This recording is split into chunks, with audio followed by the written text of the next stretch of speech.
Hello, all of you. Today we are going to see our poem Hope is a Thing with Feathers. This poem is written by a famous American poetess Emily Dickinson. The title of the poem and the first line of the poem are the same. In this poem, poetess refers to a hope as a bird. The central idea of the poem is the role played by hope in our lives. According to the poetess, hope, the little bird that nests in our soul, keeps us going even in the most difficult of times and demands nothing in return. According to the poetess, hoping means achieving. Now, all of you, let's see our poem a stanza wise. The first stanza of the poem. Hope is the thing with feathers that perches in the soul and sings the tune without the words and never stops at all. Hope is the feathered thing or a feathered being as a bird that sits in our soul.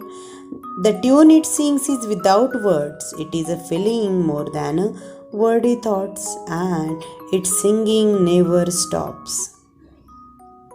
That hope is things having a feathers not a आता feathers म्हणजे काय या ठिकाणी पंख नाही म्हटलेले, हे खूप अशी डेलिकेट थिंग जी that hope rest all human being soul, म्हणजे मनामध्ये प्रत्येक माणसाच्या मनामध्ये होप्स आशा असतात. Hoping is achieving, hoping is achieving म्हणजे ज्या वेळेस आपण आशा बाळगतो त्यावेळेस आपल्याला सगळ्या गोष्टी मिळाल्यासारख्या असतात. That perches in the soul, मनावर असतात, मनावर ते होप्स असतात, आशा असते. And it sings the tune without the words. आशेचं गाणं किंवा आशा आपल्या जीवनातून कधीच संपत नाही. अँड नेवर स्टॉप्स, कधीच त्याला अंत नसतो. That is going on and this sings the tune without the words. This hope is singing, that bird is singing. आता यामध्ये पोएटेसनी त्या बर्डला, त्या पक्षाला होप म्हटलेला आहे. पक्षी म्हणजे काय आहे? एक आशा. पोएटेसनी होप म्हणजेच एक पक्षी अशा पद्धतीने या ठिकाणी सांगितलेले आणि त्या पक्षाप्रमाणे या ठिकाणी डिस्क्राईब केलेलं आहे या 4 लाईन्समध्ये किंवा ही पोएम पूर्ण. That is a never stops at all, आणि कधीच हे गाणं संपत नाही. होप्स म्हणजे काय? जे फेदर्स आहे, एक डेलिकेट थिंग या ठिकाणी सांगितले, नाजूक अशी गोष्ट या ठिकाणी सांगितलेली. See the next one. And sweetest in the gale is heard, and sore must be the storm that could abash the little bird that kept so many warm. Its song in the sweetest at the time of the storm. It sings most sweetly during the most difficult of times. The storm is very strong for the bird who gave a comfort to many. Such situations could possibly cause uneasiness. Gale, we can say that gale means that a very strong wind. कोणतीही strong wind म्हणजेच that is खूप खडतर अशी परिस्थिती, जीवनामध्ये आलेली खूप अशी खडतर परिस्थिती. आणि त्याच या गेलमध्ये, खडतर परिस्थितीमध्ये, वादळामध्ये, प्रॉब्लेम्समध्ये हे जी काही होप्स आहे, आशा आहे, that is singing very sweetly, आणि हे खूप गाणं गात असते, म्हणजे आपल्याबरोबर असते. That could abash the little bird that kept so many warm. Who gave that kept so many warm. Warm means that comfortness. आपल्याला ही आशा, ज्यावेळेस आपण खूप कडतर परिस्थिती आहे, याच वेळेला आपल्या मनामध्ये असलेल्या होप्स आपल्याला कम्फर्टनेस देत असतात, आपल्याला चांगल्या गोष्टीची डिरेक्शन आपल्याला दाखवत असतात. अँड सच अ सिच्युएशन कुड पॉसिबली कॉज अनइझीनेस, आणि that could abash the little bird.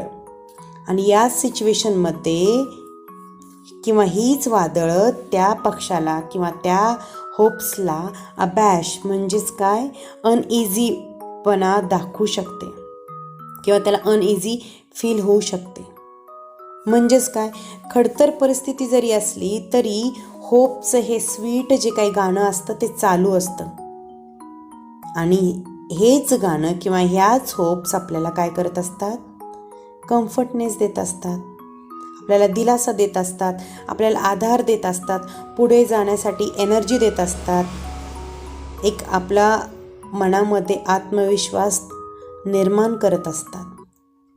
And these hopes that kept provides warm, आणि याच होप्स आपल्याला काय करतात, वॉर्मनेस देतात.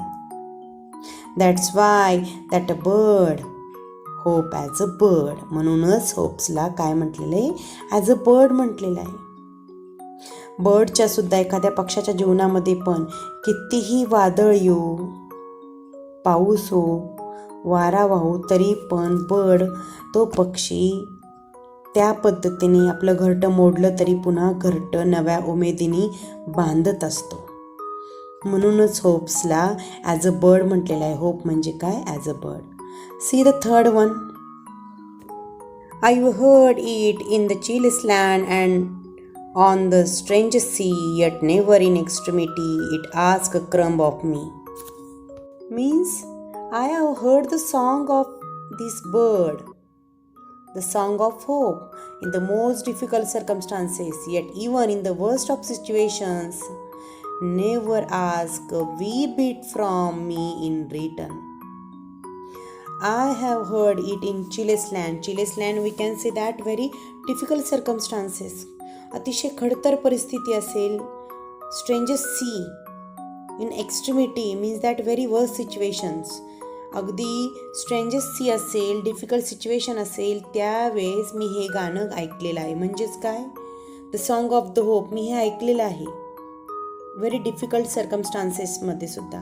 Yet never in extremity it ask crumb of me, and in the very worst situations this hope never ask from me any a little bit in return. म्हणजेच काय, कितीही बिकट, आय हॅव हर्ड इट म्हणजेच काय, मी हे hopes म्हणजे मी अनुभवलेलं आहे. गाणं ऐकलेलंच म्हणजेच काय, मी ऐकलेलंच म्हणजेच काय, मी अनुभवलेलं आहे. किती माझ्यावर प्रसंग डिफिकल्ट आला, खूप अतिशय खडतर परिस्थिती आली, तरीसुद्धा त्यावेळेला मी ही आशा जी काय आहे ती अनुभवलेली आहे. आणि यावेळेला इन एक्स्ट्रीमिटी, की भरपूर बिकट प्रसंग आला तरी या आशेने माझा कणभरसुद्धा, क्रम म्हणजे कणभरसुद्धा साथ सोडलेली नाही आहे. That's why this hope is as a bird and this hope is a feathered being as like a birds and gives us each and every time comfortness. आणि प्रत्येक वेळेस होप काय करते, मला कम्फर्टनेस देत असते, मला आधार देत असते, दिलासा देत असते. या सगळ्या गोष्टी या पोएममध्ये सांगितल्या आहे. I think you understood. Thank you.